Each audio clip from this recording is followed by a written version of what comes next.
Right, so chapter 12. This one is called Hurry and Habit. No doubt you have many problems, domestic, social, physical, and financial, which seem to you to be pressing for instant solution. You have debts that which must be paid, or other obligations which must be met. You are unhappily or inharmoniously placed, and feel that something must be done at once.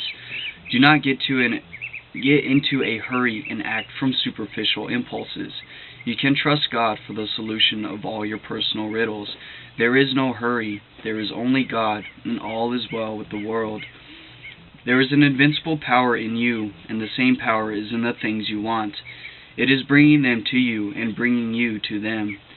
This is a thought that you must grasp and hold continuously, that the same intelligence which is in you is also in the things that you desire.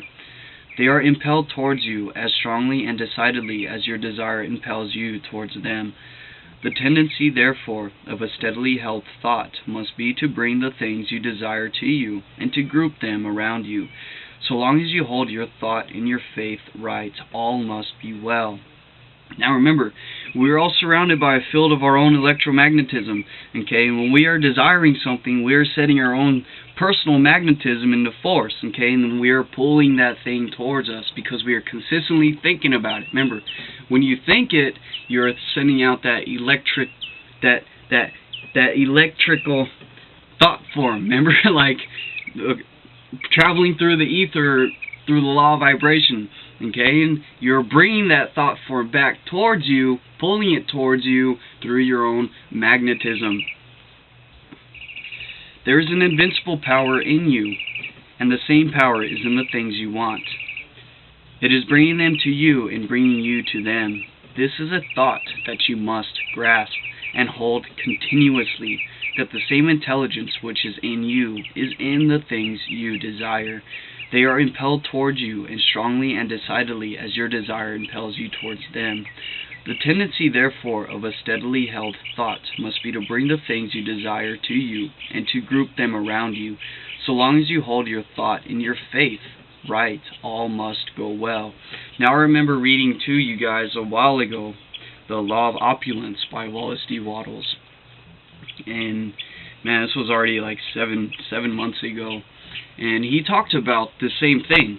Okay, when you have faith that a certain thing is coming towards you, you connect with that thing. Your vibration becomes in sync with it, and that thing is being pulled towards you. But if you don't have faith and you lack faith, then that thing is going to move away from you. Okay? Nothing can be man, that was a while. Even I need to go over that. Because faith is the force which brings things closer. You know, it makes things know that you're true. And when you don't have this faith, things run from you. Nothing can be wrong but your own personal attitude, and that will not be wrong if you trust and are not afraid. Hurry is a manifestation of fear. He who fears not has plenty of time. If you act with perfect faith in your own perceptions of truth, you will never be too late or too early, and nothing will go wrong. If things appear to be going wrong, do not let this disturb in mind. Do not get disturbed in mind. It is only in appearance. Nothing can go wrong in this world but yourself, and you can go wrong only by getting into the wrong mental attitude. Whenever you find yourself getting excited, worried, or into a mental attitude of hurry, sit down and think it over. Play a game of some kind, or take a vacation. Go on a trip, and all will be right when you return. So surely as you find yourself in the mental attitude of haste, just so surely may you know that you are out of the mental attitude of greatness. Hurry and fear will instantly cut your connection with the universal mind. You will get no power, no wisdom, and no information until you are calm. And to fall into the attitude of hurry will check the action of the principle of power within you. Fear turns strength to weakness. Now remember, You can't have fear and faith. It's one or the other. And when you have faith, that is strength. And when you fear, you are lacking that strength. You are not in check with the principle of power within you if you fear things. Remember, all is God and all is right with the world. And the only thing that can be wrong with you is your own personal attitude. Yeah, you know what? Yeah, there are those dangerous people and there are all those things out there that you don't want to be a part of. You know, it's just that. Just don't be a part of it and do your own thing, and inevitably no one will do anything towards you. Remember that poise and power are inseparably associated. The calm and balanced mind is the strong and great mind, and that is poise, a strong and balanced mind, for those of you who are not aware of that. The hurried and agitated mind is the weak one. Whenever you fall into the mental state of hurry, you may know that you have lost the right viewpoint. You are beginning to look upon the world or some part of it as going wrong. At such times, read chapter 6 of this book. Consider the fact that this work is perfect now, with all that it contains. Nothing is going wrong. Nothing can be wrong. Be poised, be calm, be cheerful. Have faith in God. Now I just want to do a nice little analogy, okay? For those of you who know about the Rubik's Cube, okay, in order to solve the Rubik's Cube, you have to follow a certain rhythm called the algorithm, something called an algorithm. And an algorithm is basically certain movements, like a pattern, you know, a principle. There is a principle to solving the Rubik's Cube. You just need to find the right movements. And in order to solve that Rubik's Cube, you need to mess some parts up, okay? Likewise with us, you know, with any situation that we are in order for us to get to the next level or the next stage in our own life and personal growth and development, there's another part of our life that needs to come apart and fall apart, you know, because since we're moving into a different stage, this stage no longer serves us. You know, we don't need to be in this situation for where we are anymore, okay? Because we're starting to move into this type of environment, this type of situation, because you have grown into a new person. Now you are growing into a new environment. And nothing can be wrong with that, okay? Everything always works out. Just always know that everything always works out. I don't know how, but this is going to work out to my ultimate advantage. I don't know how, but everything always works out. I don't know how, but I know that the fact that my bike breaks down and now I have to pay like a ton of money just to get it fixed, and now I get hit by an overdraft fee, and then I owe all these other people money, you know. Yes, this is something that did just happen to me recently. You know, it was a big, you know, setback, you know. The struggle is real, guys. Like, life happens, and it continuously happens, and there's always something there that you need to fix your attention upon, because that thing needs you in order to, so it doesn't fall apart, you know. Anyway, moving back to what I was saying, okay, everything always works out for the best, okay, and always remember that. And when you start feeling that, hey, you're moving into a state of frustration, remember how we were talking in the other video, when you move into that conscious or that awareness of frustration, then you shrink. You start thinking about the frustration, you start forgetting about the things around you, and then you end up forgetting things or losing things or misplacing things because you're doing all these things on the outside, but you're mentally somewhere else. You're mentally frustrated over something, and the external world is, you're taking your frustration out on things that don't need to be, you know, like, I don't know. And then you end up, forgetting things. You know, or like hurry, for example. When you're in a hurry for work, you end up forgetting, I don't know, your meal plans or your meal for the day. You forget your wallet. You know, you go to stop to get gas and you have to go back home in order to even put more gas to even make it to work. And then you're even more late. And then that also has a lot to do with managing your own time. Man. Whenever you fall into the mental state of hurry, you may know that you have lost the right viewpoint. You are beginning to look upon the world or some part of it as going wrong. At such times, read chapter 6 of this book. Consider the fact that this work is perfect. Now, with all that it contains, nothing is going wrong. Nothing can be wrong. Be poised, be calm, be cheerful. Have faith in God. Next, as to habit, it is probable that your greatest difficulty will be to overcome your old habitual ways of thought and to form new habits. The world is ruled by habit. Kings, tyrants, masters, and plutocrats hold their positions solely because the people have come to habitually accept them. Things are as they are only because people have formed the habit of accepting them as they are.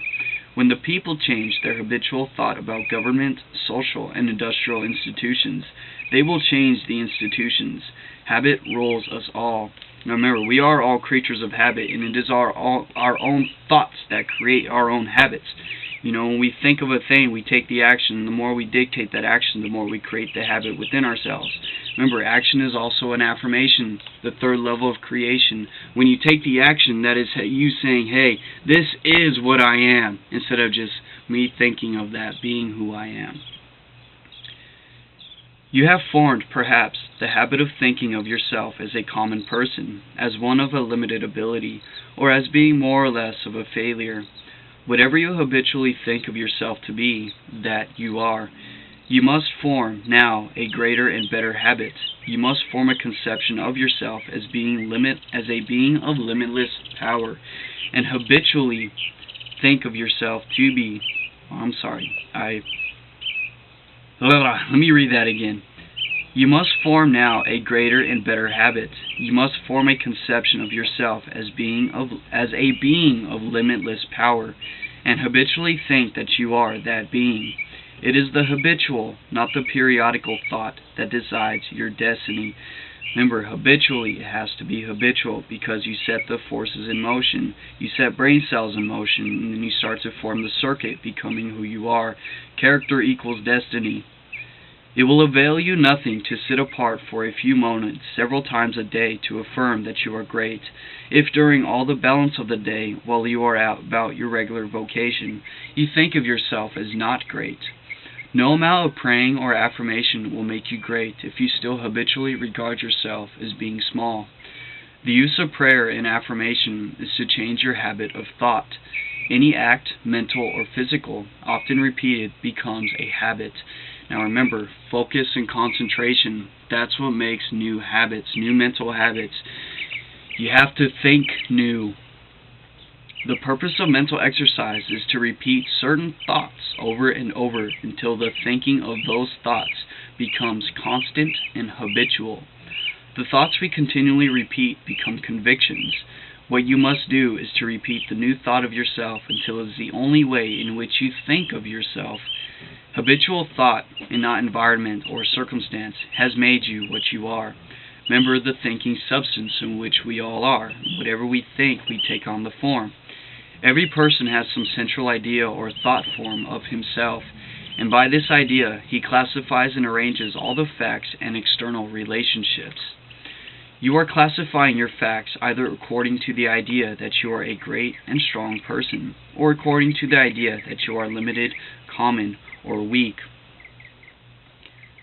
One thing to add to that, you are the center of all the things in your life.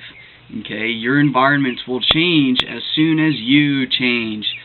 Like the ancient said, to be something is to have something. You must be that person first, and then all the externals will follow. If the latter is the case, you must change your central idea. Okay, hold on. Hold on. Every person has some central idea or thought form of himself, and by this idea, he classifies and arranges all his facts and external relationships. You are classifying your facts either according to the idea that you are a great and strong person, or according to the idea that you are limited, common, or weak. If the latter is the case, you must change your central idea. Get a new mental picture of yourself. Do not try to become great by repeating mere strings of words or superficial formulas, but repeat over and over the thought of your own power and ability until you classify external facts and decide your place everywhere by this idea. In another chapter will be found an illustrative mental exercise for further directions on this point. Now that is the end of this chapter on hurry and habits. Okay, remember poise and power. Poise is your ability to stay calm and not, calm and within yourself at peace, because when you are at a peace and a calm and balanced mind, then everything else around you is calm and balanced. When you move into a state of mind such as fear, you contract, and then you're not exactly moving in tune with your external world. That's how you end up forgetting and losing things. And when you are in tune with things, then you have insight, you have harmony, you have constructive thinking, you have all these things that's going to help you create constructively and see things as they really are. Because remember, hurry and worry and fear throws you out of the proper mental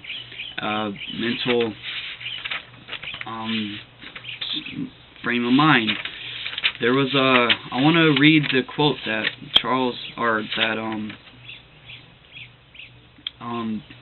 Wallace D.Wattles had said.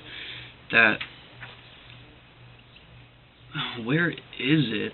I think it might have been in his Science of Being, or the Science of Getting Rich book, but he talked about being in the right state of mind, because he who is not in the right state of mind, everything gets thrown and distorted, and he who is in the right state of mind sees things as they really are. Yeah,